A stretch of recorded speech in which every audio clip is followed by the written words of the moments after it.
जब किसी सिस्टम पर दो इक्वल और ऑपोजिट अमाउंट का फोर्स काम करता है तो उसे कपल कहते हैं।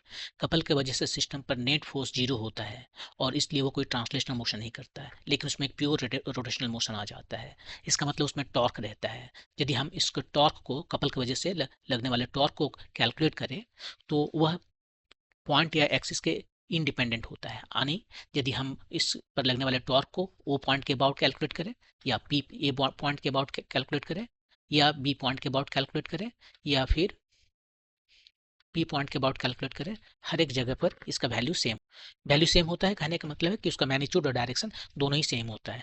और इसका वैल्यू कितना होता है? इसका वैल्यू होता है ए और बी के बीच में जो डिस्टेंस है डी, उसको वेक्टर बना देते हैं और उसका हम क्रॉस प्रोडक्ट ले लेते हैं एक फोर्स वेक्टर के साथ में।